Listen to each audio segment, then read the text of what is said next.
देखें जी, question number 11 से हम स्टार्ट कर रहे हैं। The diagram shows the curve with equation x equals y square plus 1. The point A 5, 2 and B is 2, minus 1 lie on the curve. Find the equation of the line AB. Equation find करने के लिए क्या steps हमें करने चाहिए अलीना? अगर हमें AB की equation चाहिए तो उसके लिए कौन से step आप करेंगे?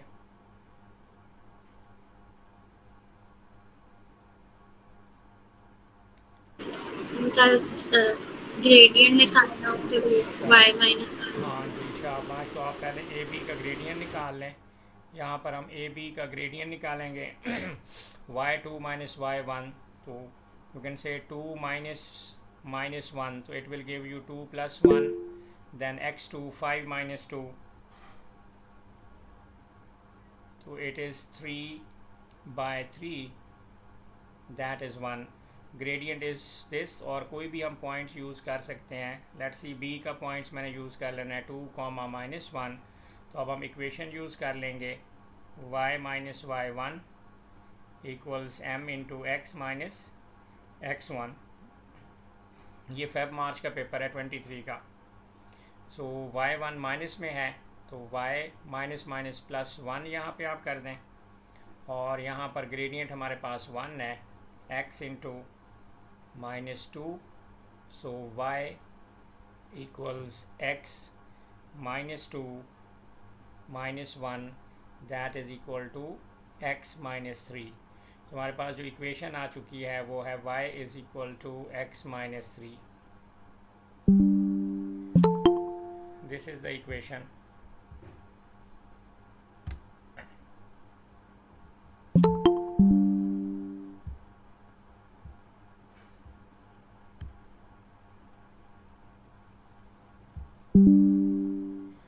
ये इंपॉर्टेंट है, ये पॉइंट्स याद करने हैं आपने। अब find the volume of revolution when the region, Iman Shahid कहती है कि उसकी प्रिडिक्शन है कि इस दफ़ा जो है ना, ये देखें 9 मार्क का क्वेश्चन है। वॉल्यूम ऑफ रोटेशन कह रही थी कि सर वो शायद आ जाए। एरिया, शेडेड एरिया या वॉल्यूम रोटेशन जो है ना, वो वाकई लग रहा है कि वॉल्यूम ऑफ रोटेशन देखें 9 मार्क का है, तो ये सबसे मुश्किल कंसीडर होता है, लेकिन यही चीज़ सबसे आसान है। अब देखें, आपने देखना है कि वो जो वॉल्यूम ऑफ रोटेशन है अबाउट वाई एक्सिस में है या एक्स एक्सिस में है। अगर आपका volume of rotation Y axis में होगा तो वॉल्यूम के साथ वाई लगा देना है आपने छोटा सा, कि ये मैं वॉल्यूम वाई एक्सिस में जब रोटेशन होती है तब लगाऊंगा, और उसके साथ लिमिट लगाऊंगा वाई एक्सिस वाली। अब रिमेंबर दिस, जब वॉल्यूम ऑफ रोटेशन वाई होगा, लिमिट वाई एक्सिस से देखोगे, और अगर जब वी एक्स होगा तो लिमिट एक्स एक्सिस की देखोगे। देखें, दो फार्मूलाज हैं वॉल्यूम के। V X is equal to, limit लगाने से पहले पाए लगाना है आपने, और फिर लिमिट लगा देनी है।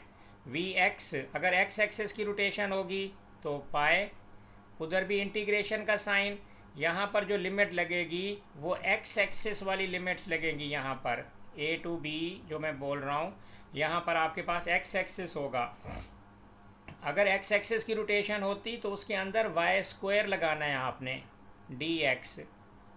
ये volume of rotation of 360 degree through 360 अगर अबाउट एक्स एक्सिस होता, लेकिन ये वाला क्वेश्चन बेटा देखो अबाउट वाई एक्सिस है, तो volume of rotation about Y axis हमने करना है।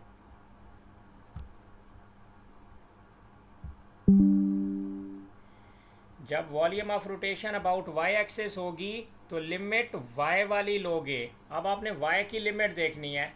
वापस चलो ग्राफ के अंदर, वाई एक्सिस पकड़ोगे, ये 2y का और -1 y का, क्योंकि आपने वॉल्यूम निकालना है अबाउट वाई एक्सिस। उसका फार्मूला होता है पाए लिमिट y की एक्सिस, y की लिमिट मतलब -1 और 2। अगर यहीं पर वो लिखता x एक्सिस, दोनों इकट्ठे फार्मूलाज याद कर लो। पाए लिमिट वो x एक्सिस की होनी थी आपके पास 2 to 5। अगर ये x एक्सिस में होता, इधर x एक्सिस में होता तो y स्क्वायर होना था। लेकिन अगर वॉल्यूम वाई एक्सिस में होगा तो पाए वाई की लिमिट, इधर आपको एक्स स्क्वायर लिखना पड़ेगा।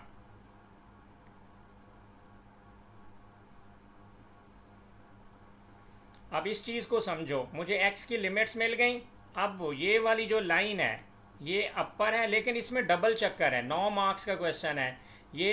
एक इसका 5-6 वाला नहीं है, 9 मार्क्स वाला, सबसे जो टफ एग्जामिनर बताता है।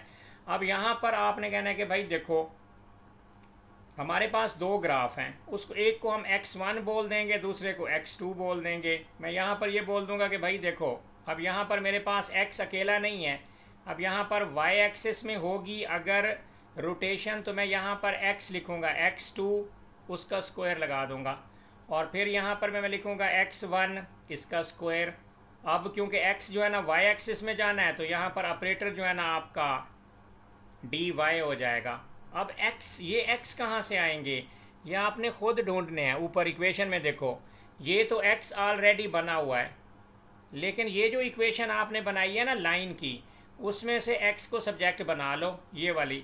अब यहाँ पर आप लिख लो कि सर हमारे पास दो चीज़ें हैं, एक हमारे पास है x1 जो कि कर्व का है बेटा, वो गिवन है y² + 1, और दूसरा x2 मैं खुद बनाऊंगा, ये x अपनी जगह पे 3 जाकर y में ऐड हो जाएगा, तो it will give you y+3। ये x2 है और ये वाला x1 है। वॉल्यूम y एक्सिस में रोटेट हो रही है, तो rotation about the y axis, तो आपने बेटा जी यहाँ पर आप बनाना है question, this is volume of rotation about y axis through 360 degree. Pi लिखोगे, यहाँ पर लिमिट लगाओगे, और लिमिट हमारे पास कितनी है बेटा जी, -1 से लेकर, यहाँ पर -1 से लेकर 2 तक, -1 से लेकर 2 तक आपकी लिमिट है। अब x2 जो आपका है वो है y+3। x2 x1 क्या है? x2 देखो, अगर y एक्सिस में वॉल्यूम होता है ना, ऊपर देखो फार्मूला, पहले इसका रट्टा मार लो। अगर y एक्सिस में वॉल्यूम की रोटेशन फाइंड करनी है ना, तो वॉल्यूम ऑफ साथ y लाजमी लिखना है। अक्सर बच्चे नहीं लिखते ना, टीचर बताते हैं, बस डायरेक्ट कहते हैं कि बस वॉल्यूम लिख दो।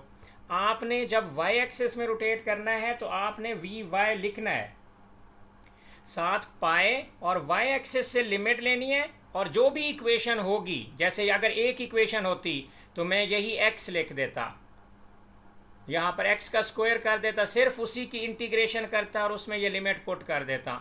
लेकिन बेटा ये 9 मार्क क्वेश्चन है, इसमें दो ग्राफ्स हैं, ये एक लाइन का ग्राफ है और ये एक कर्व का ग्राफ है, और y एक्सिस में, तो लिहाजा हमने पहले उसने हमसे एक इक्वेशन बनवा ली थी, y = x-3। तो जब आपने बेटा जी यहाँ पर दिखाया तो वॉल्यूम ऑफ रेवोल्यूशन हमने निकालना है, तो हमारे पास 2x होंगे, एक इस इक्वेशन से निकला जो कि आपके पास y+3 बन जाएगा। ये मेरे पास 2x लिखने पड़ेंगे आपको। जब शेडेड रीजन होगा, डबल इक्वेशन होएंगी, तो x2 में से x1 को आपको माइनस करना पड़ेगा। तो मेरे पास जो x2 है बेटा वो y+3 है। ये बहुत इम्पॉर्टेंट है। P1 इंटीग्रेशन, P1 डिफरेंशिएशन के अंदर या तो हाँ, आपने उसको अपनी मर्जी से x2 और x1 ले लिया। जो ऊपर वाली लाइन ऊपर है ना, तो अपर जो ग्राफ है उसको मैं पहले लिखूंगा, ये लाइन उसके ऊपर है, तो लाइन को मैंने अपर ले लिया, और जो कर्व है उसको मैंने नीचे ले लिया, तो मेरे पास जो है ना ये बन गया। सही, ठीक है। तो यहाँ से बेटा जी आपने ये सब कुछ भूल जाओ बेटा जी। ये किसी को भी पहले लिख सकते थे जी, आप किसी को भी पहले लिख सकते थे। जो ऊपर लाइन है ना हमारे पास, अपर ग्राफ आपके पास लाइन उसके ऊपर है, y एक्सिस में देखो ना, तो ये ऊपर है, फिर नीचे उसके कर्व है, तो इसमें से हमने ये वाला कर्व माइनस करना है, तो हमारे पास वॉल्यूम ऑफ रोटेशन आ जाएगा। तो वॉल्यूम हो तो वहाँ पर याद रखो, ये वो वाला क्वेश्चन है जो एक दफ़ा आपके स्कूल वाले टीचर ने, अलीना याद रखो, यूशा ने सिलेंडर की शेप बना दी थी और आप लोगों ने आधा घंटा लगाकर सिलेंडर ढूंढ रहे थे। तो कोई सिलेंडर वाला मेथड कोई नहीं, शेप यहाँ पर अंडरस्टैंडेबल ही नहीं है भाई। वो 3D शेप बनती है जब लाइन को इतना रोटेट करो 360 डिग्री के ऊपर। मैं आपको एक सिंपल सी एग्जांपल दूं, अगर ये समझना चाहे ना हमें कह कि भाई एक लाइन है, ये लाइन है, इसको 360 डिग्री पे रोटेट करो, इतना रोटेट करो, इतना रोटेट करो, तो ये कोन की शेप जो है ना इस अजीब किस्म की शेप बन जाती होती है। लेकिन वो आपकी समझ से बाहर चीज़ है। तो सबसे आसान तरीका कि जब भी वॉल्यूम ऑफ रोटेशन है इसका एक एक स्टेप याद कर लो, और ये लाजमी आएगा। लास्ट टाइम मई जून में एरिया आया हुआ है, तो इसलिए इस दफ़ा वॉल्यूम लाजमी आएगा। तो वॉल्यूम दो किस्म के होते हैं। एक्स एक्सिस में यहाँ पे क्लियर लिखा होगा, वाई एक्सिस में होगा तो आप वॉल्यूम वाई लिखोगे, साथ पाई लिखोगे, लिमिट लगाओगे, वाई एक्सिस से लिमिट पकड़ोगे। दो शेप्स हैं तो आपने अपर ग्राफ का स्क्वायर लेकिन एक्स को सब्जेक्ट बनाकर, और माइनस लोअर ग्राफ का स्क्वायर। तो this is Y plus 3 whole square हमारे पास एक ये है, दूसरा यहाँ पर माइनस, और दूसरा जो ग्राफ है आपके पास बेटा वो है वाई स्क्वायर प्लस 1, इसको ब्रैकेट के अंदर लिख दोगे। This is Y square plus 1 और इसका स्क्वायर लेकर साथ ऑपरेटर डी वाई लगा दोगे, क्योंकि y का ऑपरेटर डी वाई होता है। x अगर इधर होता तो डी एक्स लिखते आप, that is the differential operator. अब काम आसान हो गया है। अब हमने इन दोनों की इंटीग्रेशन का, पहले इनकी इंटीग्रेशन करेंगे फिर लिमिट पुट करेंगे। अब 9 मार्क्स हमारे क्लियर हो गए। पाई लिखो, यहाँ पर आपने मॉडुलस लगाना है, यहाँ पर माइनस, ये मैं पूरा करके दूंगा आपको ये, क्योंकि ये बहुत इंपॉर्टेंट है, 9 मार्क का एग्जैक्ट क्वेश्चन है। और मोस्ट प्रोबेबली वॉल्यूम इस तरह का आएगा, एक वाली इक्वेशन नहीं होगी। लेट्स सी कि एक ही इक्वेशन दे दे, हमेशा शेडेड देता है जिसमें अपर माइनस लोअर करना होता है। तो पहले इसकी आइडेंटिटी बेटा ओपन कर दो। तो ये आपके पास वाई स्क्वायर प्लस जो है ना बेटा जी 6y प्लस 9 हो जाएगा, माइनस आपकी जो है ना इसकी भी आप आइडेंटिटी ओपन कर दो। y2 का जो स्क्वायर होएगा बेटा वो y की पावर 4 हो जाएगा, और माइनस, मैं ब्रैकेट भी खोल रहा हूँ, तो माइनस जो है ना आपके पास बेटा जी 2y का स्क्वायर हो जाएगा और माइनस 1। मैंने आइडेंटिटी भी खोली और साथ माइनस से मल्टीप्लाई भी कर दिया। ये ना हो कि पहले आप ब्रैकेट खोलो फिर एक स्टेप और बढ़ा दो, ज़रूरी नहीं है बिला वजह के गैर ज़रूरी स्टेप्स बढ़ाने की। मैंने y प्लस 3 होल स्क्वायर किया, that is why square plus 6y plus 9, minus ये ब्रैकेट को खोल भी दिया और माइनस से मल्टीप्लाई भी कर दिया। अब जो है ना इसके ऊपर बेटा जी हमने इंटीग्रेशन करनी है। अब आप इसको मज़ीद कोई सिंप्लीफाई करना है तो अगर हम कर सकते हैं, हाँ जी, कुछ ये पाई को साथ रखना है, एंड तक पाई को कुछ भी नहीं कहना, पाई आंसर में हम रखेंगे। आपका जो पाई होगा वो आंसर में ही मूव करेगा। अब यहाँ पर देखो, मैं माइनस वाई की पावर 4 है। सर हम डायरेक्ट ब्रैकेट्स क्यों नहीं कर सकते? क्या चीज़? लिमिट्स हैं, लिमिट्स के वक्त तो बेटा क्या चीज़ ब्रैकेट में बेटा? मतलब ब्रैकेट्स के साथ इंटीग्रेट नहीं कर सकते साथ साथ? नहीं नहीं नहीं नहीं नहीं नहीं नहीं, इंटीग्रेशन का रूल है कि जब आपके पास स्क्वायर वाली ब्रैकेट हो ना तो आपको आइडेंटिटी ओपन करनी चाहिए, याद रखो, नहीं तो फंस जाओगे, गलत कर लोगे। तो यहाँ पर वाई स्क्वायर था, क्वाड्रेटिक था, इसे तो मुझे खोलना ही पड़ना था ना। तो इंटीग्रेशन जो लिमिट वाली अंदर लीनियर फंक्शन हो ना उसे पावर के साथ कर सकते हैं, लेकिन मैं आपको कह रहा हूँ कि आप ये वाला रिस्क ही ना लेना, क्योंकि बेटा जी ये वाले काफ़ी इसके जो है ना हैवी मार्क्स के क्वेश्चंस होते हैं, 10-12 नंबर के ये क्वेश्चंस होंगे जो आखिरी 3-4 सेट होंगे, चाहे वो एरिया का क्वेश्चन बनाए या वो वॉल्यूम ऑफ रोटेशन का बनाए। फिर इक्वेशन ऑफ सर्कल भी 12 से 13 नंबर तक जाएगी। फंक्शन का क्वेश्चन नहीं छोड़ना, फंक्शन बेटा जी 20 मार्क्स तक जा रहा है, उसकी ट्रांसफॉर्मेशन प्लस फंक्शन के जो रेंज वाले पंगे हैं और उसमें इन्वर्स और कंपोजिट फंक्शन, तो ये 3 टॉपिक्स को एज इट इज़ रट्टा मार लो। मैं संडे तक 23 ये फेब मार्च ख़त्म करके संडे रात को मैं 2022 का फेब मार्च कराऊंगा। मंडे ट्यूसडे को भी उसके 2022 वाले जो है ना मैं मेन करवा दूंगा। तो that is more than enough. आपकी प्रैक्टिस, बाकी बच्चे चाहे 15 साल के भी पेपर करके आ जाएं, आपसे नहीं कर सकते कंपेयर, क्योंकि आपने बेटा जी सारे वेरिएंट कर लिए हैं, प्लस आपने फेब मार्च भी कर लिया है। तो इंशाल्लाह जो है ना you will feel the difference कि आपका कॉन्सेप्ट क्लियर हो गया है। तो क्वालिटी मैटर करती है, क्वांटिटी मैटर नहीं करती। तो देखें, कभी आपने ब्रैकेट के साथ यहाँ पर नहीं पंगा लेना, क्योंकि यहाँ पर माइनस भी है और आइडेंटिटी भी है, तो ओपन करना है, और माइनस भी इम्पॉर्टेंट रोल अदा कर रही है। तो माइनस को इग्नोर कर सकते हो आपने इसलिए स्लो एंड स्टेडी मूव करना है, एक एक स्टेप का ख्याल रखना है, कभी भी गलती नहीं होएगी। मैंने देखें कोई रॉकेट साइंस नहीं लगाई, इस ब्रैकेट को जस्ट एक्सपेंड किया, माइनस इसको एक्सपेंड किया और साथ माइनस से मल्टीप्लाई करते गया। अब मैं इसको मज़ीद सिंप्लीफाई करूँगा। अभी भी मेरा फंक्शन इंटीग्रेट नहीं हुआ। बिफोर इंटीग्रेशन आपने पहले उसको इंटीग्रेशन के लिए बेटा रेडी करना होता है। जब देखो कि इंटीग्रेशन सिंप्लीफिकेशन सब कुछ हो गया है, फिर पावर रूल लगा देंगे हम। अब माइनस वाई की पावर 4 हो जाएगा, -2y में से एक वाई स्क्वायर बेटा उड़ा दो, तो ये आपके पास -y² हो जाएगा। और प्लस जो है ना बेटा जी यहाँ पर आपके पास 6y आ जाएगा, और प्लस जो है ना आपके पास 8 आ जाएगा। 9 में से 1 माइनस करेंगे तो अब ये स्मूथ है। Now this is ready to be integrated. अब ये वाला फंक्शन रेडी है कि इसे पावर रूल लगा दिया जाए। अब मैं इसके ऊपर बेटा जी प्रॉपर पावर रूल लगाऊंगा। पाई को मैं कुछ भी नहीं कहूँगा, पाई के साथ छेड़छाड़ नहीं करना आपने। एंड में आंसर में हम रख देंगे इतने पाई आंसर आया 2। अब -y⁴ की इंटीग्रेशन बेटा क्या होगी, ये होगी -y⁴, इसमें 1 ऐड करो तो बेटा ये 5, ये पावर 5 हो जाएगी, ओवर 5 से डिवाइड कर दो। पावर रूल y² जो है ना बेटा जी क्या बन जाएगा, y³ ओवर 3 कर दो, प्लस 6y। इसकी डायरेक्ट इंटीग्रेशन बताओ मिनाहल क्या होगी, 6y की इंटीग्रेशन क्या होगी, 3y²। शाबाश 3y²।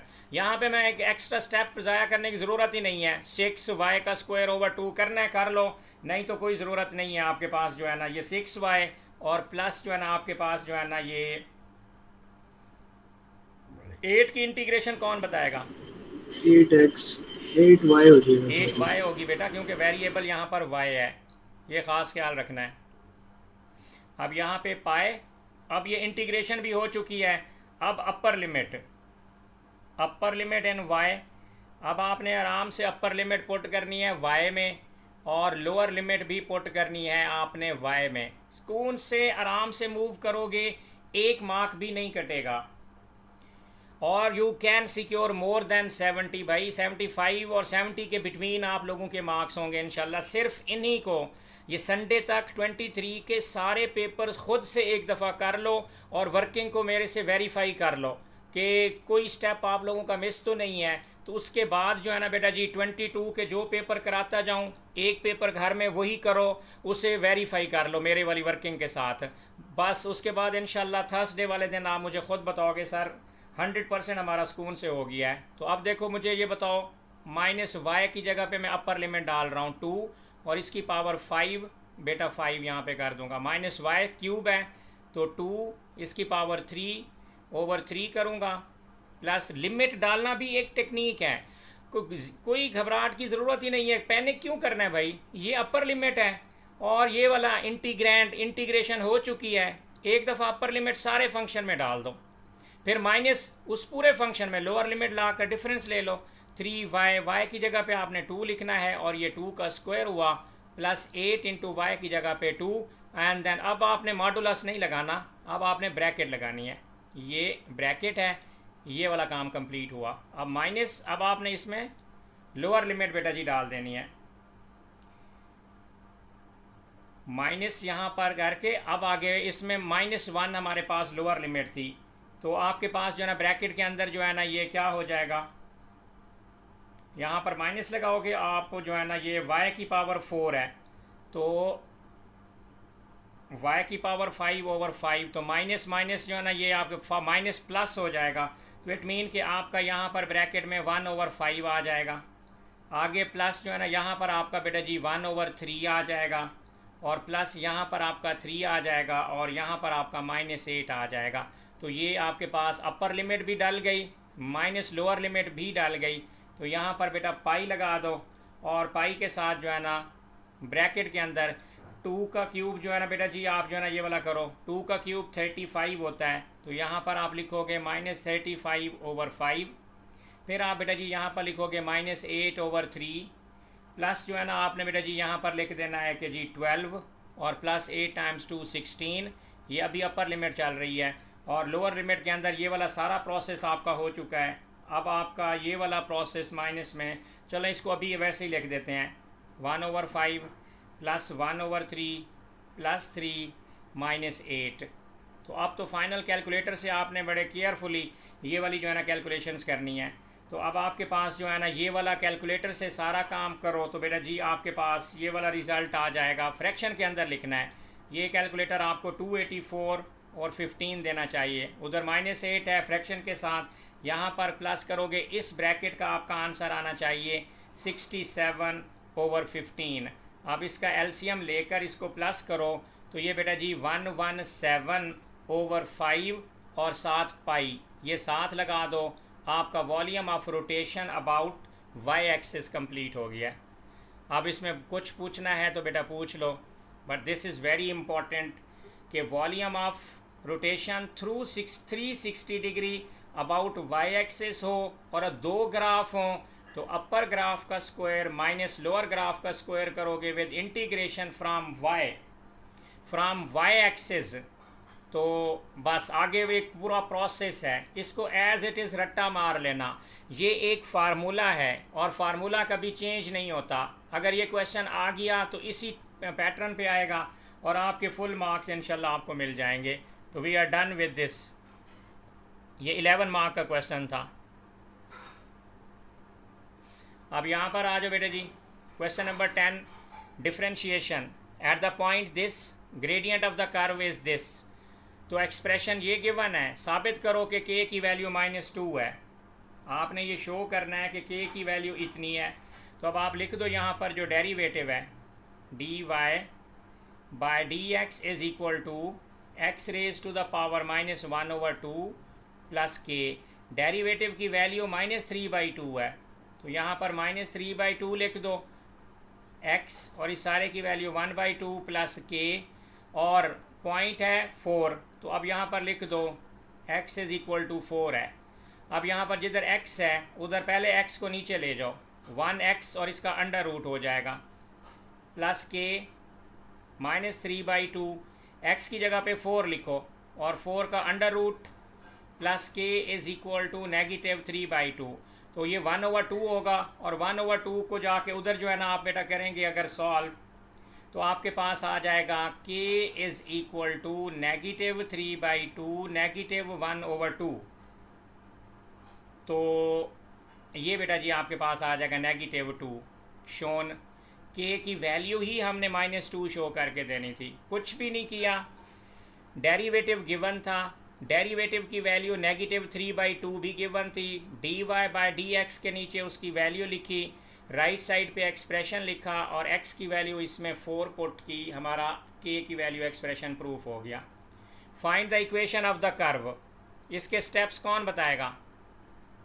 इक्वेशन ऑफ कर्व तो बेटा जी अब आपको याद होनी चाहिए। अलीना बेटा बताओ इक्वेशन ऑफ कर्व के क्या स्टेप होते हैं? डेरिवेटिव की इंटीग्रेशन करें प्लस c वाली, सी निकालें और ख़त्म। 4 मार्क 2 स्टेप्स में, ये सबको याद होने चाहिए। हानिया क्या स्टेप्स हैं बेटा? जो डेरिवेटिव की इक्वेशन है उसकी इंटीग्रेशन करनी है और डेरिवेटिव वाली इक्वेशन बेटा आपको गिवन है x पावर -1/2 -2 और dx। बस इसकी इंटीग्रेशन करनी है और साथ c लगा देना है। अब आप लिख दो x की पावर -1/2 प्लस 1 ओवर जो है ना इसकी बेटा जी x की पावर ये एज इट इज़ लिख दिया करो, -1/2 plus 1 plus c that is equal to y। और हमारे पास जो पॉइंट है पॉइंट भी लिख दिया करो, वो हमारे पास 4, -1 है। अब जी y की वैल्यू क्या बन सकती है? ये 1/2 नीचे जंप करके ऊपर चला जाएगा, 2x इसकी पावर 1/2 और -2x भी है इधर, -2x वो भूल रहे थे, -2x भी है और प्लस c भी है। अब 4 पुट कर दो, ये वाला पॉइंट y की जगह पे -1 लिखो, 2x की जगह पे 4 और इसकी पावर 1/2, 2 × 4 प्लस c। तो 4 का अंडर रूट बेटा 2 होएगा और ये 4 का अंडर रूट 2 हो गया तो 2 × 2 जो है ना ये 4 हो जाएगा, -8 प्लस c -4 और ये उधर स्विच करेगा तो c का आंसर आपका आ गया 3। जब c मिल जाए तो बस इक्वेशन के अंदर वैल्यू पुट कर दो। This is my equation of curve, y is equal to 2x to the power 1/2 -2x and plus 3। ये 4 मार्क्स तो बेटा जी हर बच्चे के सिक्योर हैं, इसमें तो गलती कर ही नहीं सकते आप। जब भी वो इक्वेशन ऑफ कर्व पूछे, इंटीग्रेशन करो डिफरेंशियल डेरिवेटिव वाली इक्वेशन को, सी निकालो, उसमें पुट करो, ख़त्म। जब भी वो बोले स्टेशनरी पॉइंट का डेरिवेटिव निकालना है, तो फॉर स्टेशनरी पॉइंट लिख लिया करो, फॉर स्टेशनरी पॉइंट डेरिवेटिव हमेशा ज़ीरो होगा। For stationary point dy by D X is always equal to zero. अब हमारे पास जो डेरिवेटिव की इक्वेशन थी 1/x अंडर रूट -2 और उसको इक्वल टू ज़ीरो कर दो। 1/x under root is equal to 2, या क्रॉस मल्टीप्लाई करो, x under root is equal to 1/2, इधर भी स्क्वायर ले लो, इधर भी बेटा जी स्क्वायर ले लो, तो आपके पास x इज़ इक्वल टू 1/2 का स्क्वायर जो है ना ये 1/4 हो जाएगा आपके पास। तो x की वैल्यू 1/4 है, तो y की वैल्यू जो है ना उसी इक्वेशन के अंदर आप पुट दें, 2x की पावर 1/, तो x की जगह पे 1/4 और इसका 1/2 माइनस 2x है, x की जगह पे 1/4 और यहाँ पर +3 इक्वेशन ऑफ कर्व में पुट करना है। तो यहाँ से y का आंसर आपके पास बेटा जी ये 1/4 उसकी 1/2 है, तो 1/2 हो जाएगा। तो ये आपके पास बनेगा 1 माइनस 1/2 + 3, तो फाइनल आंसर आ जाएगा 7/2। तो हमारे पास जो कोऑर्डिनेट आ गए, x का कोऑर्डिनेट बेटा जी आपके पास आ गया 1/4, 7/2। यही मिनिमम आपके स्टेशनरी पॉइंट्स के यही दोनों कोऑर्डिनेट्स हैं जी। अगला, determine the nature of the stationary point. Double derivative निकालो। आप पहले अपना डेरिवेटिव लिखो। ये स्ट्रेट फॉरवर्ड क्वेश्चन होता है 10-12 नंबर का, जो स्टेशनरी पॉइंट से रिलेटेड होता है। तो x raise to the power -1/2 बेटा -2, इसका डबल डेरिवेटिव लेना है। तो डबल डेरिवेटिव d का स्क्वायर y ओवर dx का स्क्वायर, ऊपर d का स्क्वायर y, नीचे dx स्क्वायर लिखना है आपने। इसका फर्दर डेरिवेटिव लो, 1/2 बेटा नीचे आएगा, 1/2 x raise to the power जो है ना आपके पास आ जाएगी -3/2 और -2 का डेरिवेटिव ज़ीरो हो जाएगा। तो आप लिख सकते हो कि जी हमारे पास सर जी ये आ चुका है double derivative -1/2 x raise to the power -3/2। अब डबल डेरिवेटिव में x की वैल्यू पुट कर दो जो कि 1/4 है। ये देखो x की वैल्यू 1/4 है। डबल डेरिवेटिव में 1/4 पुट करो। अगर डबल डेरिवेटिव का आंसर नेगेटिव आए तो मैक्सिमम नेचर, और अगर पॉजिटिव आए तो मिनिमम नेचर।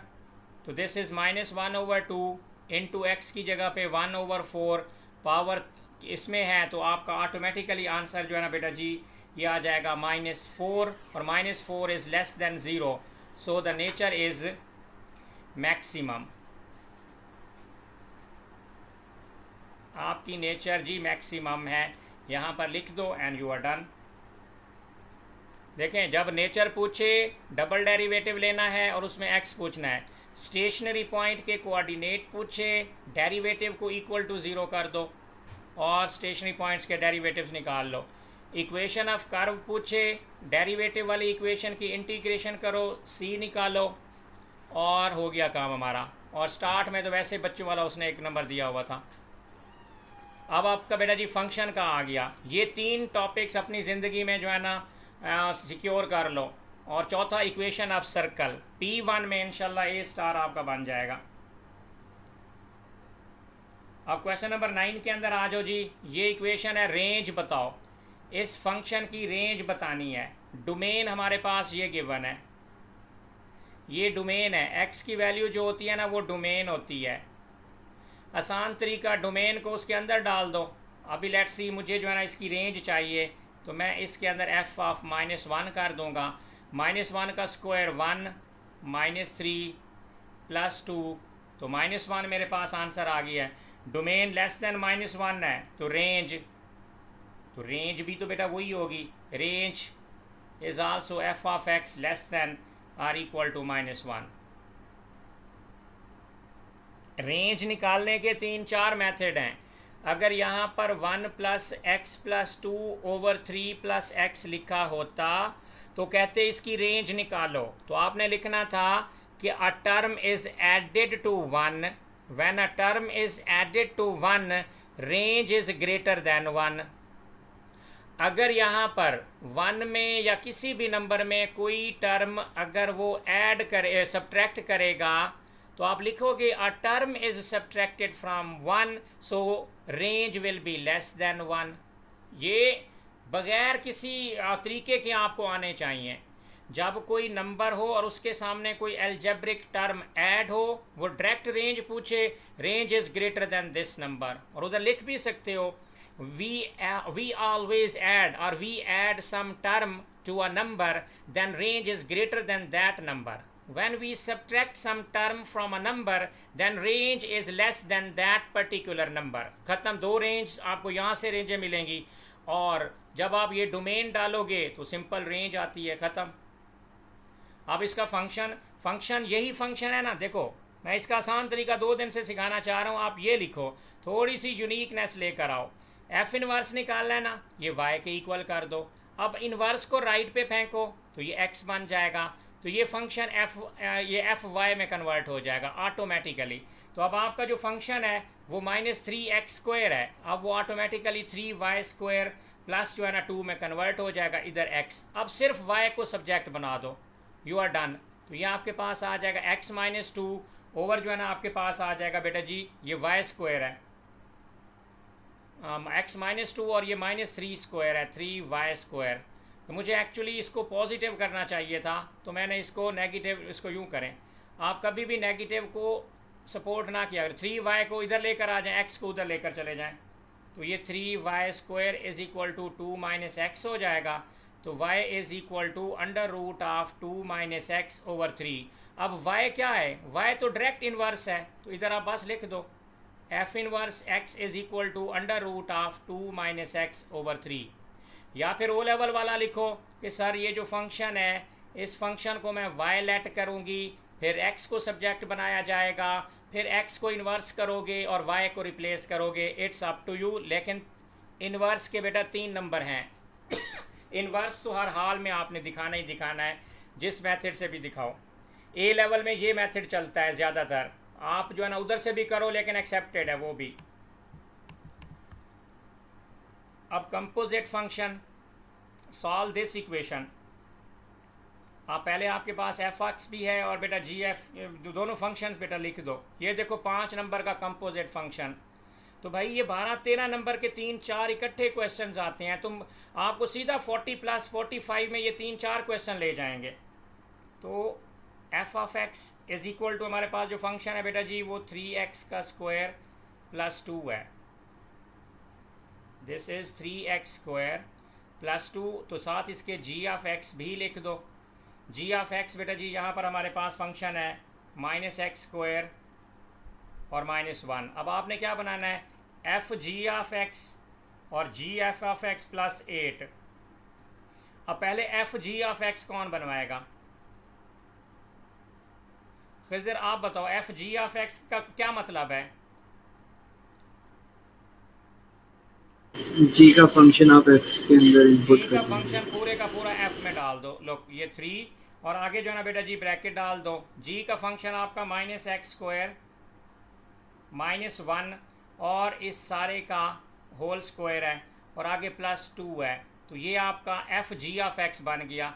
अंदर इसको हमें खोलना पड़ेगा, तो इसको सिंप्लीफाई कर लो। 5 नंबर का क्वेश्चन है। तो आइडेंटिटी बेटा जी अंदर ओपन करोगे, x⁴ हो जाएगा और प्लस जो है ना आपके पास 2x² हो जाएगा और प्लस जो है ना बेटा जी 1 और आखिर में +2। अब -3 को मल्टीप्लाई कर दो, दिस इज़ -3x⁴ हो जाएगा, माइनस जो है ना 6x² हो जाएगा, -3 और प्लस बेटा जी 2 हो जाएगा। This is composite function. तो अब आप इसको -3 आखिरी सिंप्लीफिकेशन लिख दो सर, 3x⁴ और 6x² -1, ये मेरे पास f(g(x) बन गया। This is my f(g(x). अब मैंने दूसरा फंक्शन बनाना है g(f)(x). अब उल्टा करोगे, g के अंदर f वाला फंक्शन पुट कर दोगे, वो आपके पास -x² था, इसमें पूरा f(x) वाला फंक्शन डाल दो। तो this is 3x² + 2 whole square -1।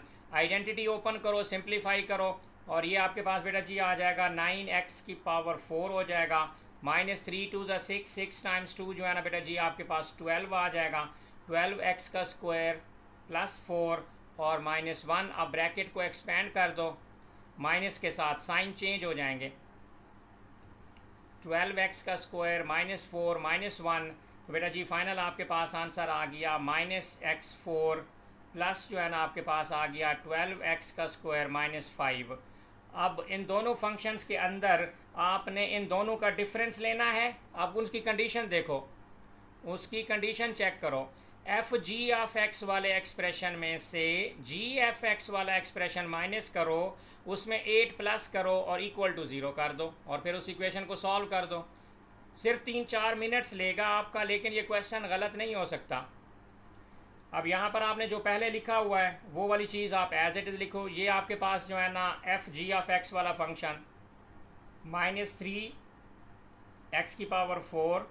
-6x² -1 minus ये पूरा एक्सप्रेशन ब्रैकेट में लिखो, -x⁴ plus 12x² -5 plus 8 is equal to 0। अब इसको इक्वेशन को बेटा सॉल्व करोगे, सिंपल क्वाड्रेटिक इक्वेशन टाइप कुछ बन जाएगा। आगे कैलकुलेटर आपका आंसर दे देगा, तो you can do it now. ये फंक्शन आगे कोई मुश्किल नहीं रहा, कंपोजिट बना दिया और इक्वेशंस की इस कंडीशन को सेटिस्फाई कर दिया, तो बेटा जी आपके ये वाले मार्क्स जो है ना 5 + 3 8 और 9 मार्क तक फंक्शन का क्वेश्चन आया।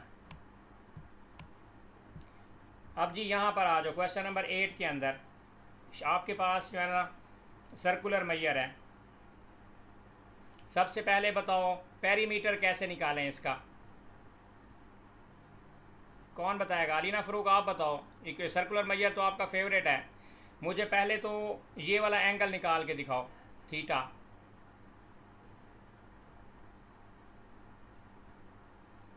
क्या करूं?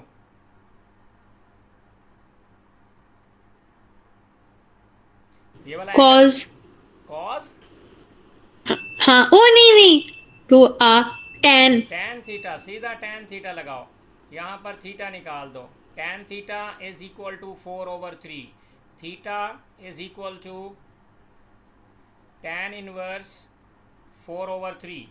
तो tan इनवर्स 4/3 यही है मेरा आंसर। मेरा दिल ही नहीं कर रहा आगे करने का, यहाँ पर ही छोड़ दो। आगे ये कोई ज़रूरी नहीं है कि वो थीटा पूरा बताएगा कि निकालो। आगे जो है ना ये वाला थीटा कितना होना चाहिए जी सर? ये 180 में से पाई में से ये थीटा माइनस करें तो इस ट्राइएंगल में हम आ जाएंगे। अब मुझे AC की वैल्यू चाहिए। AC की वैल्यू के लिए मैं क्या करूं? ईमान बैठी है, AC की वैल्यू बताओ। कॉस रूल लगाऊं या कुछ और करूं? AC की वैल्यू मैं कैसे निकालूं? यहाँ पर मुझे इसका पेरीमीटर चाहिए। मुझे असल में ये वाली आर्क लेंथ भी चाहिए और मुझे AC भी चाहिए। अगर मुझे AC मिल जाए और ये वाला AC मिल जाए और ये वाली आर्क लेंथ मिल जाए तो मेरा पेरीमीटर हो जाएगा। तो अब देखिए मैं AC कैसे निकालूं? खिज़र, AC ये कैसे मेरे से निकालूं? तो आप हर बार पूछते हैं, इब्राहिम से पूछें। इब्राहिम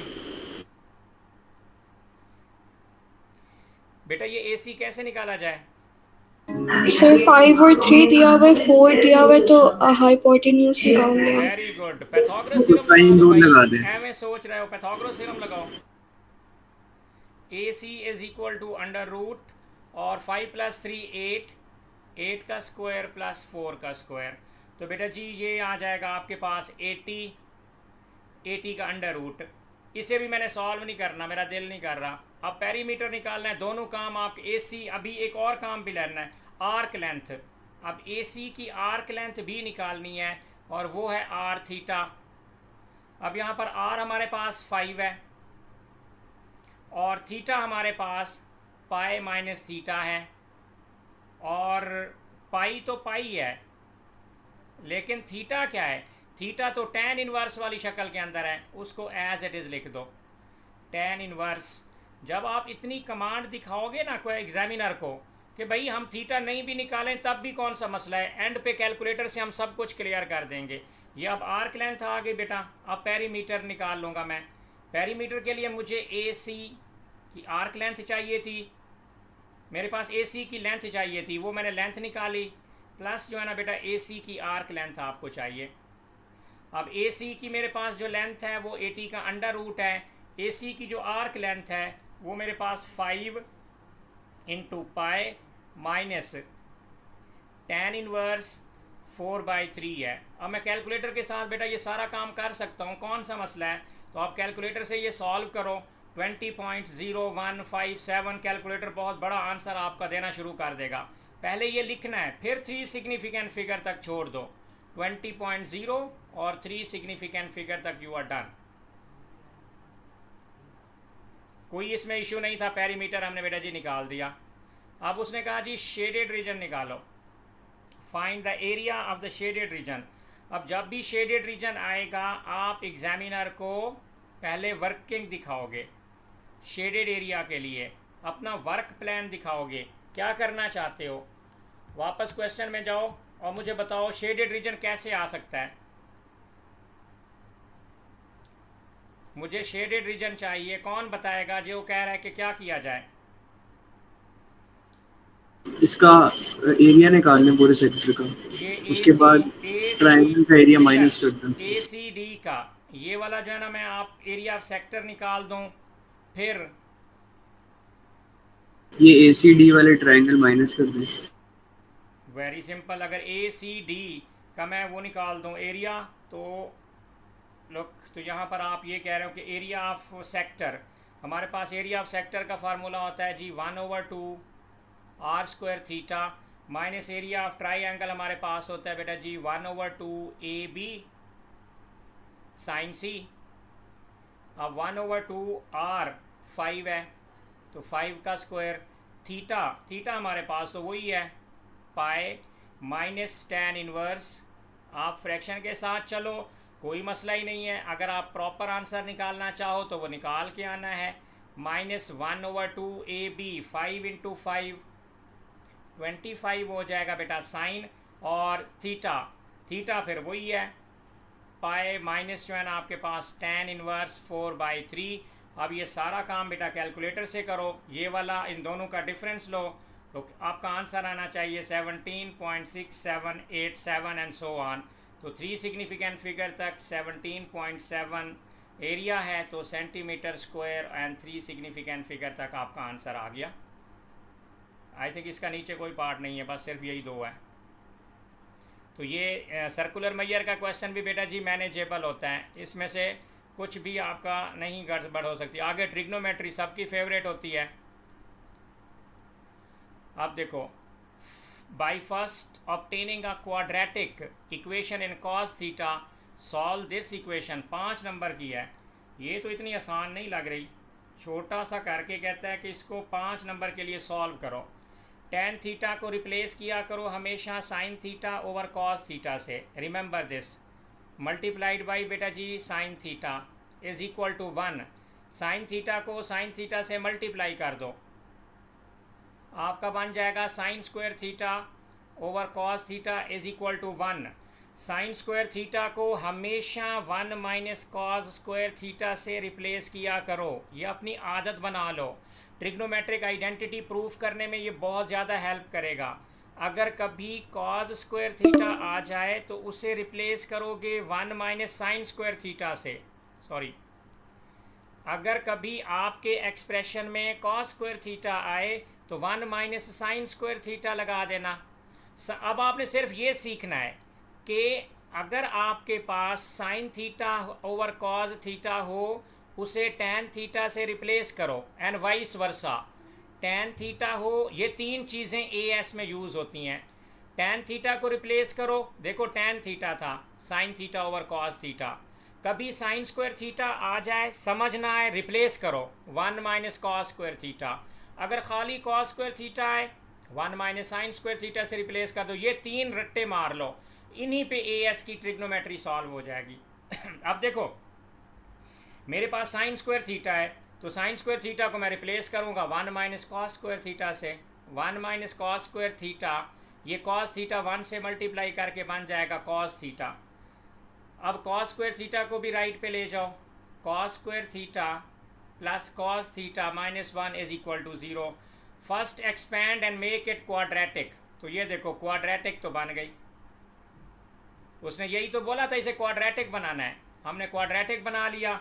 अब जरा इस पर क्वाड्रेटिक फार्मूला लगा दो, cos theta is equal to negative B, negative B का मतलब है negative 1 plus minus B square, मतलब 1 का स्क्वायर माइनस 4ac, 4 की जगह पे 1, c की जगह पे -1 ओवर 2a की जगह पे 1। तो अब आपके पास ये सारा सॉल्व करो तो बेटा जी कॉज थीटा जो आपके पास आ जाएगा वो आएगा -1 प्लस माइनस √5 ओवर 2। अब इधर r से बेटा जी ये थीटा निकालना है आपने। अब एक दफ़ा positive cos theta is equal to negative plus √5 over 2, दूसरी दफ़ा cos theta is equal to negative minus negative √5 over 2।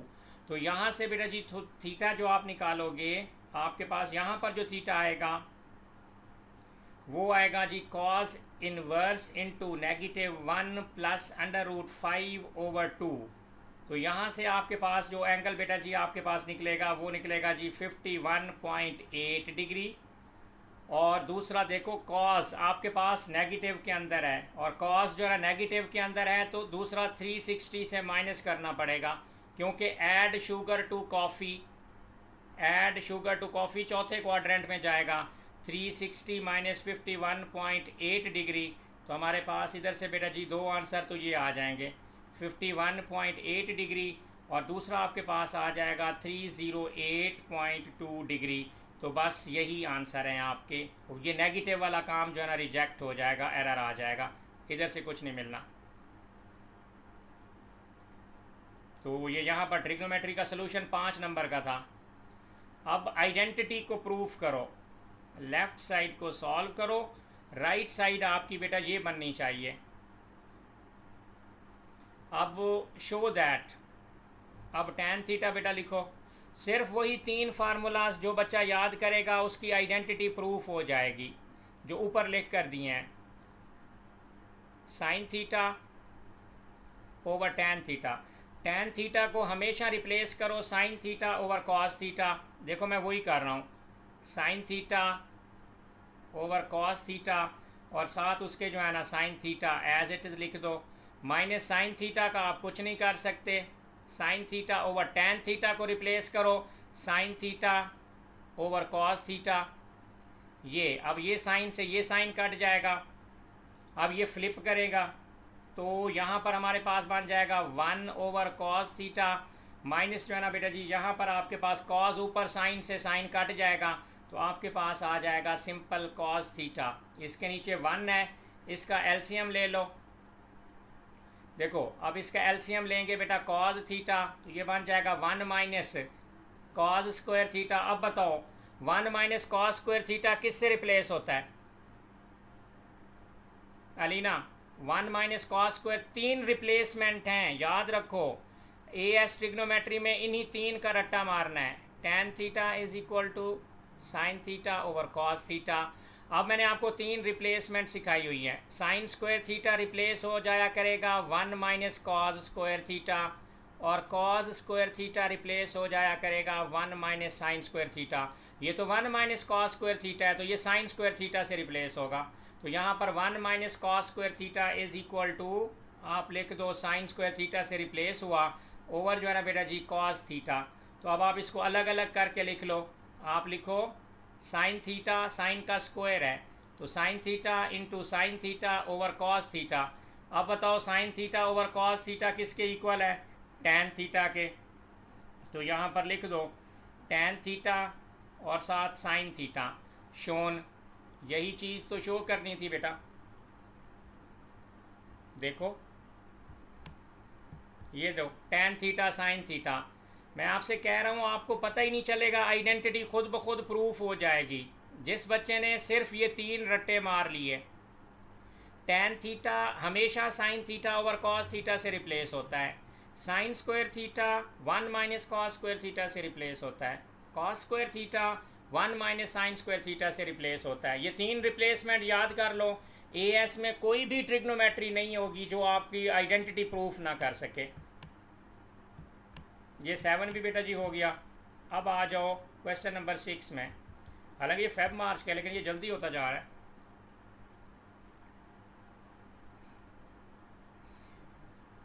अब बताओ जी, ये एक्सपेंशन है, इसका coefficient of x power 4 divided by coefficient of x is equal to 3, 6 number का है। अब बताओ पहले कोएफिशिएंट ऑफ टर्म निकाल के बताओ, टर्म इन x पावर 4। रानिया आप बताओ बेटा, ये term in x power 4 direct कैसे मिलेगी? मुझे x4 वाली टर्म चाहिए।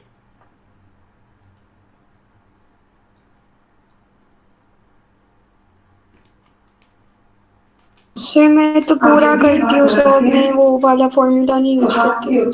आप इसको डायरेक्ट लगाएंगे? मिनाहिल आप बताओ। Sir formula n minus r और b की पावर r करके। आपने यहाँ पर NCR लगाना है डायरेक्ट। देखो जी। मैं आपको बता रहा हूँ जो टेक्निक, आप इधर लगाओ, पावर इसकी 7 है तो आप सीधा लगाओ 7c1। फिर फर्स्ट टर्म है x ओवर a, तो यहाँ पर आप लिख दो x ओवर a, इसकी पावर 7 में से 1 माइनस करो 6। हानिया बेटा फोकस करो इस चीज़ को। और जो दूसरी है वो आपके पास बेटा ax का स्क्वायर है और यहाँ पर 1। अब इसको अगर एक्सपेंड करें तो देखो 7c1 तो 7 होता है इंटू एक्स की पावर 6 ओवर a की power 6 into a over x की पावर 2। और से देखो x की पावर 2 x की पावर 6 को कट करके 4 बना देगी। तो मेरा बेटा जी, आपने अपने आप को क्यों ज़्यादा तंग करना है कि अगर आप कहो कि जी 7 की पावर ये a से कट करके a की पावर 5 बच जाएगी और साथ x की पावर 4। ये देखो x की पावर 4 का कोएफिशिएंट 2 सेकंड्स में मैंने निकाल दिया। जिसको ये वाला फार्मूला आता है ना बाइनोमियल में, NCR, इसे जनरल टर्म फार्मूला कहते हैं। तो इसमें n minus R B to the power r, direct वही टर्म आएगी जो आपको चाहिए। अब मुझे टर्म इन x चाहिए, यहाँ पर लिख दो एग्जामिनर को कि टर्म इन x मैंने निकालना है। तो टर्म इन x कैसे निकालोगी जी? अब आपके पास जो इक्वेशन है वही है सेम। अब हमें x वाली, इसमें फ्रैक्शंस हैं, इसमें थोड़ी सी प्रैक्टिस आपको चाहिए होगी। अब लेट्स सी 7c2 करूँ अगर मैं, फर्स्ट टर्म में मेरे पास x by 2 x by a है, 7 माइनस 2 बेटा 5 आएगा। ये फ्रैक्शन में थोड़ी सी प्रैक्टिस करोगे, अगर आप माइंड यूज़ करोगे तो ये चीज़ आपको आसानी से जो है ना वो चीज़ मिल जाएगी। तो इसकी स्क्वायर कर दो। अब खोलो 7c2 बेटा कितना होता है 21, x की पावर 5 और नीचे a की पावर 5 इंटू a का स्क्वायर, नीचे a x की स्क्वायर का स्क्वायर x की पावर 4। ये लो x की पावर 4 कट गई, x बच गया ना, तो मुझे बगैर किसी टेंशन के टर्म इन x मिल गई। रानिया रिहान, जो आप सोच रहे हो ना वो आप एक्सपेंशन करोगे, पहली टर्म बहुत लंबी हो जाएगी, फिर दूसरी टर्म, फिर तीसरी टर्म, आपको ढूंढने में काफ़ी टाइम मिल जाएगा। तो इसलिए फिर ज़रूरी तो नहीं है पूरी एक्सपेंशन करे आप, वो उस तरह आपको भी रियलाइज़ हो जाता है कि कौन कौन सी टर्म्स की एक्सपेंशन करनी है। अगर एक आपको ये कोई 3 मिडिल टर्म्स की एक्सपेंशन कर ली, यही मैं चाह रहा हूँ आपको रियलाइजेशन हो जाए कि आपकी टर्म किधर छुपी हुई है। तो बस थोड़ी सी एफर्ट करिएगा, चाहे एक्सपेंशन में, ये तो डायरेक्ट टर्म बताता है ना फार्मूला, आपको अगर एक्सपेंशन से आइडिया लग जाएगा तो वेल एंड गुड। तो ये x वाला कोएफिशिएंट, अब उसने कहा पावर 4 वाला कोएफिशिएंट। अब उसने कहा कि भाई जो शर्त रखी है उसने कि जो कोएफिशिएंट है ना ऑफ x की power 4 over coefficient of x is equal to 3 के इक्वल है। अब हमने जो निकाला था ऊपर वो 7 बाई a की power 5 divided by 21 a power cube is equal to 3। इसको मल्टीप्लाई करके फ्लिप कर दो, 7a power 5 into a cube over 21 is equal to 3। तो यहाँ से नीचे बेटा जी ये a2 हो जाएगा, 7 1 7 7 3 हो जाएगा। तो this is 1 by 3 a square is equal to 3। Cross multiply करके बेटा जी यहाँ पर जो है 3 3 9 a square is equal to 1। तो a is equal to under root आप लगा दो plus minus 1 over under root 9। तो या simply a is equal to plus minus 1 over 3। तो ए की जो वैल्यू है आपके पास वो ये है +-1/3, और हमने ए की वैल्यू ही निकालनी थी। Find the value of the constant A. जो बच्चा यहाँ पर स्मार्ट वर्क करेगा 6 मार्क उसे बाइनोमियल वाला एक्सप्रेशन वाला फार्मूला भी दे जाएगा। ये भी कोई इससे मुश्किल नहीं बना सकता, ये भी बता दूँ। ये उसका फेब मार्च का बेटा जी मुश्किल से मुश्किल वाला जो है ना जो तरीका है जिसमें बच्चा फंस सकता है। जिस बच्चे ने इस देखे हुए ना, अब आप लोगों ने एक दफ़ा देख लिया है, अब दोबारा आपको जो है ना इस तरह का क्वेश्चन एग्जामिनर दे भी दे तो आपको मसला नहीं होगा। मसला सिर्फ उस बच्चे के लिए होता है जिसके लिए ये सारी चीज़ें नहीं होती हैं। अब देखो क्वेश्चन नंबर 5 पे आ गए। Points A, B, C on a circle with center line has this equation. Find the coordinates of the B. आपके पास जो B के कोऑर्डिनेट्स हैं बेटा जी वो आपने जो है ना निकाल के देने हैं। तो क्या करना चाह रहे हो इसके अंदर जो है ना कोऑर्डिनेट्स कैसे निकाले जा सकते हैं B के? सबसे पहले सर्कल का जो है ना आपने बेटा जी रेडियस निकाल लेना है। अब यहाँ से रेडियस निकालो, एक अप्रोच तो ये है, हम रेडियस निकालते हैं। सर्कल के ऊपर जो है ना हमारे पास जो है ना पॉइंट्स हैं, तो रेडियस डिस्टेंस फार्मूला होगा 7 - 2, दोनों का डिफरेंस ले लो। 7 - 2 तो प्लस हो जाएगा इसका स्क्वायर, और +12 - 5 इसका square and whole under root. तो 7 - 2 ये सारा कुछ करो तो आपके पास जो है ना बेटा जी 81 7, तो ये आ जाएगा 130 अंडर रूट आर। आप ये भी 6 नंबर का है। तो यहाँ से रेडियस निकालो। रेडियस निकाल के बट अब इक्वेशन ऑफ सर्कल, आप सेंटर आपके पास गिवन है, इक्वेशन ऑफ सर्कल लगाओ। x - a whole square plus y - b whole square is equal to radius का स्क्वायर, और रेडियस है 130 अंडर रूट और इसका स्क्वायर। अब हमारे पास सर्कल कौन सा था? सेंटर है ये वाला -2, 5। अब यहाँ पर लगा दो x माइनस +2 इसका स्क्वायर प्लस y - 5 इसका स्क्वायर इज इक्वल टू उसका वो ख़त्म हो जाएगा 130। ये सर्कल की इक्वेशन हमारे पास बन गई। दूसरी इक्वेशन ये गिवन है, कोऑर्डिनेट पॉइंट ऑफ इंटरसेक्शन होता है। इस y को उठाकर उस सर्कल में डाल दो, इस y को उठाकर उस सर्कल में डाल दो, आपके पास देखें कोऑर्डिनेट आ जाएंगे। 6 नंबर इसी चीज़ के हैं। x + 2 whole square into y की जगह पे बेटा जी आपने क्या पुट कर देना है? -2x प्लस कितना है? -2x + 26। तो यहाँ पर लिख दो -2x + 26 - 5 इसका स्क्वायर इज इक्वल टू 130। आगे तो बेटा इक्वेशन को खोलना है हमने। आप इसकी आइडेंटिटी खोलो तो ये बेटा जी बन जाएगा x का स्क्वायर प्लस 2 × 2 4x प्लस 4 हो जाएगा। ये आपके पास प्लस -26 में से 5 माइनस करो बेटा जी 21 आएगा। -2x का स्क्वायर करोगे तो ये 4x का स्क्वायर हो जाएगा, और फिर माइनस जो है ना ये 21 42 ये 84 हो जाएगा। This would be 84। Class and होने वाली है। हाँ, क्लास एंड होने वाली है। 2 क्वेश्चन मैं कंप्लीट करके ये अपलोड कर दूंगा 25 का फेब का, और फिर जो है ना कल सुबह से मैं थोड़ा सा अगर इजी हुआ तो मैं उसके नवंबर के 2 पेपर भी आपको जो है ना वो सॉल्व करके अपलोड कर दूंगा। रात को मेरा टारगेट है, अगर मैंने ये वाले स्टार्ट वाले सब ने किए हुए हैं नवंबर के 2 पेपर, मैं 22 के फेब मार्च से शुरू कर दूंगा आपको। 22 मैं चाह रहा हूँ Saturday Sunday Monday Tuesday Wednesday तक 22 भी मैं करवा दूँ, ताकि फिर डबल प्रैक्टिस के साथ आपका रिज़ल्ट सिक्योर हो जाए। लेकिन उससे पहले आपको ये वाले पेपर ख़ुद से करने पड़ेंगे। अगर आप ये नहीं करोगे तो फिर जो है ना आपके लिए प्रॉब्लम हो सकता है। तो यहाँ से देखो बेटा जी आपके पास इक्वेशन बन जाएगी 5x का स्क्वायर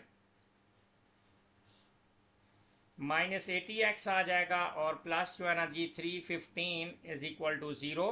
अगर आप इधर से 5 को कॉमन ले लो, x² - 16x plus 63 is equal to 0। तो यहाँ से आपके पास जो क्वाड्रेटिक इक्वेशन बेटा जी बन गई है, ये वाली 5 तो ख़त्म हो जाएगा। तो इसकी अगर आप मिड टर्म ब्रेकिंग करें तो x - 9 होएगा, और फिर आपके पास जो है ना ये x - 7 आ जाएगा इज इक्वल टू 0। तो 2 वैल्यूज़ आएंगी, x इज इक्वल टू 9 और x इज इक्वल टू 7। तो अगर आपका x 9 है तो y की वैल्यू जो है ना आपके पास आ जाएगी -2 × 9 + 26, तो दिस इज़ 8। तो आपके पास जो है ना ये जो b के कोऑर्डिनेट्स हैं ये आपके पास आ जाएंगे 9,8। This is question number 5।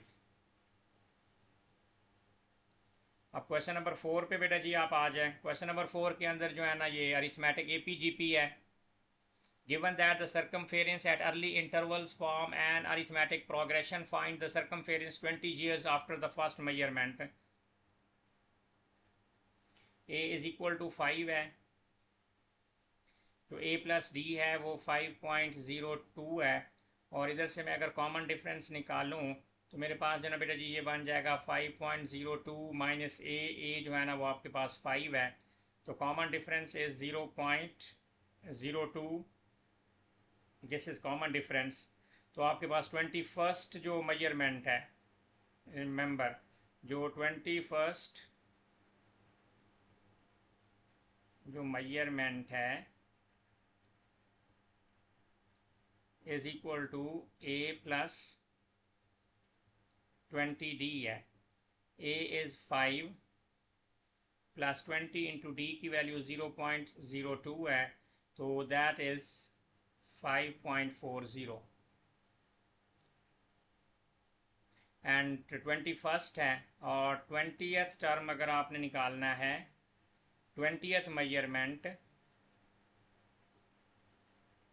that is equal to a plus 19d. This is 5 plus 19 into d.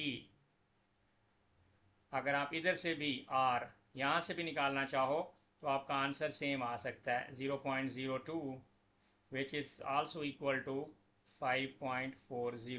तो देखें इधर से भी सेम आंसर आया, 21st मेजरमेंट लो या 20th मेजरमेंट लो तब भी आपके पास सेम आंसर आएगा। तो GP, हमने GP की वैल्यू निकालनी है बेटा। A is equal to 5 and AR is equal to 5.02 है, and R is equal to 5.02 over 5, and you can get your answer. So 21st measurement, if we want to get our 21st measurement, that is AR to the power 20, A is 5 and R is 5.02 over 5, and the power is 20, and the final answer is 5.42. Here I am also getting 5.42. This is the end of this question, and now we moving to question number 3. A curve has equation this and a point is moving along the curve. So we have a y and I want to get my derivative of this. So this is dy by dx. This is dy by dx.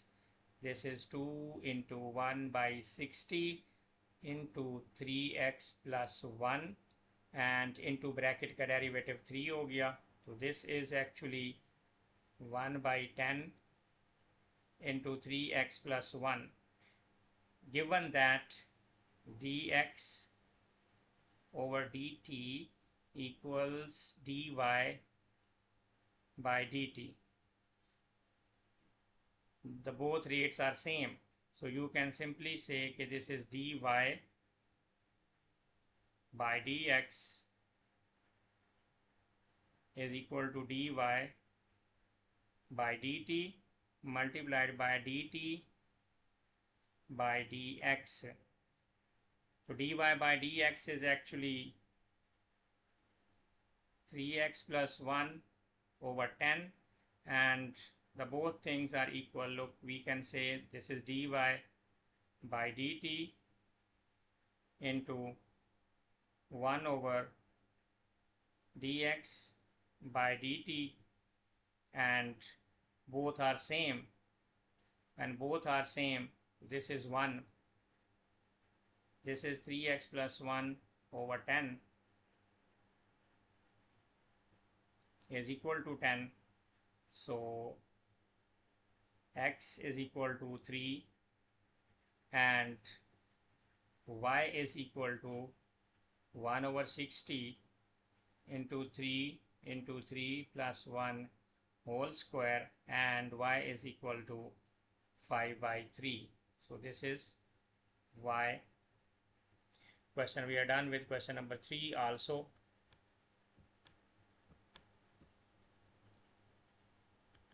So question number 2, we have a transformation.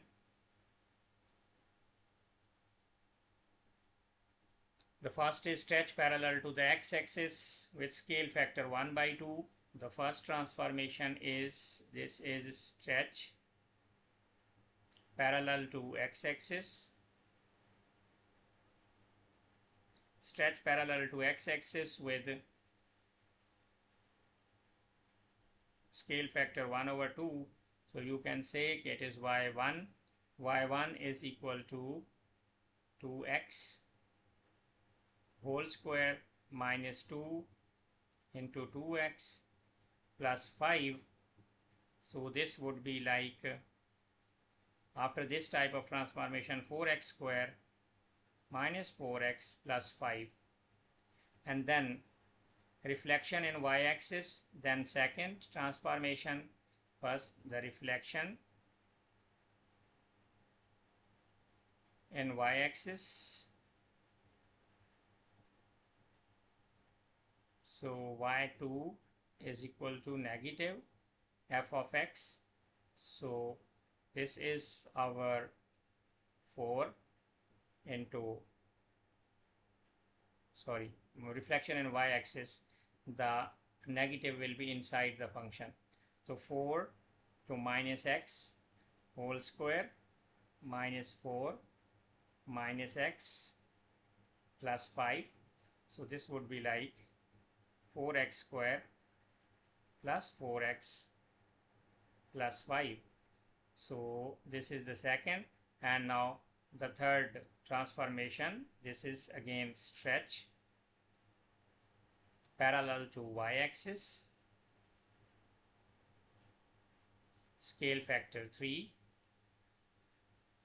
So y3 is equal to 3 f of x, 3 into 4x square plus 4x plus 5, and this is 12x square plus 12x plus 15. So this is actually g of x. This is done. Transformation of function.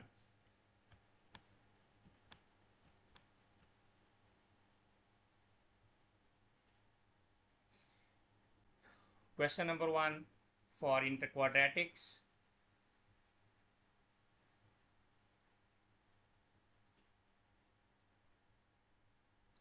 For intersection, make both the equation equal, that is x square minus kx plus 2 is equal to 3x minus 2k, and then bring everything to the left hand side. So it would be like x square minus kx minus 3x plus 2k is equal to 0.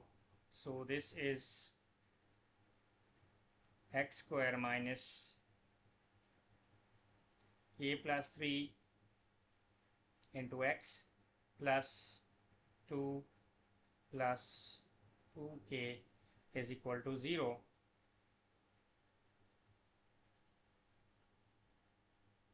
If I say the discriminant, show that the line and the curve meet for all the values. So this is b square minus 4ac is equal to 0. So the b is minus k plus 3 whole square minus 4 into a into 2 plus 2k, which is greater than or equal to 0. So you can simply say k square plus 6k plus 9 minus 8 minus 8k So it would be like k square minus 2k plus 1, and the final, that is k minus 1 whole square, b square minus 4a square. So you can simply say that this is k minus 1 whole square greater than or equal to 0. So they would meet, line and curve meet. So we can say line and curve meet. Yes, this is